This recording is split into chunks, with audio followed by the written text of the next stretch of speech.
All right, music fans, welcome back. It is Dave, the Real Music Observer, observing real music in real time for real people just like you and just like me. Over the weekend, another performer called it quits, at least in the sense of doing organized live touring, and that is the one and only Paul Simon, who ended his career where everything began, Flushing Meadows Corona Park, the Queen of Corona. Me and Julio down by the schoolyard. Yep, that's where Paul Simon grew up. He said he could ride his bike to Corona Park. Takes about 20 minutes from where he used to live. And a very nostalgic concert. Also, Paul Simon in great voice. Also telling lots of stories about the origins of songs. Also playing catch with audience members and large objects,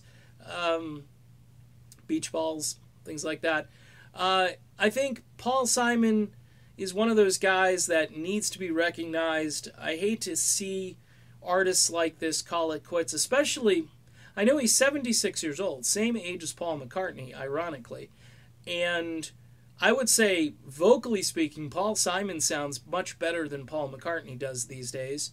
And Paul's music was more or less designed, you know, there are no helter-skelters to be sung. This guy pretty much grabbed an acoustic guitar, according to Livingston Taylor, one of the great acoustic guitar players who really drove his band early on with Art Garfunkel.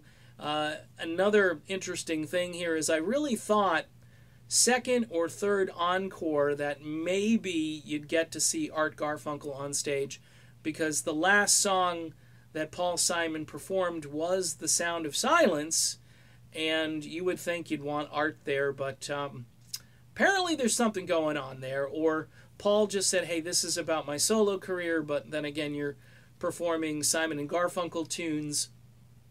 Can we just maybe get all that water that went under the bridge, you know, the bridge of troubled water there? Maybe that water never receded. It just kept going up and up and up. I know these guys in the past have reunited. Keep in mind, even though Paul Simon as a solo artist is saying no more road gigs here, it could open the door for maybe a big Simon and Garfunkel reunion concert. That's not off the table.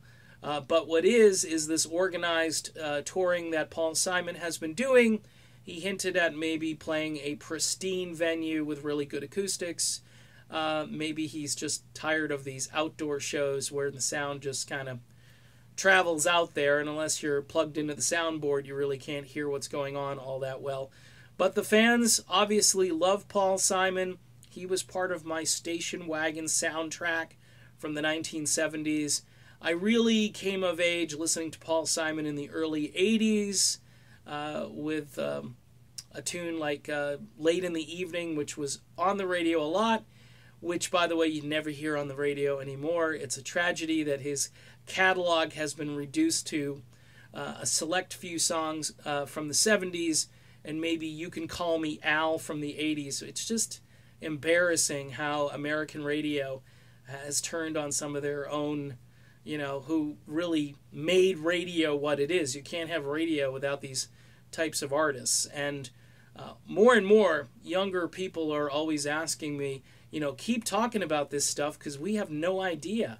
We have no idea. Coming up through the ranks, do your research, you know, jump on the internet and just Google some of these guys. Paul Simon has a catalog that most artists would kill for. And that's just his solo catalog, and then you got all this Simon and Garfunkel stuff, and even Art Garfunkel, who, you know, didn't have the greatest solo career, has some really good music out there to listen to. So, in any event, that's the video. Paul Simon says goodbye, kind of, maybe not for good, and maybe not, you know, altogether, as a lot of these artists who kind of hang it up are still out there, and a promoter might give Paul Simon a call and at least set up a gig here or there. We can hope. All right, done with this video. Be back soon. See you then.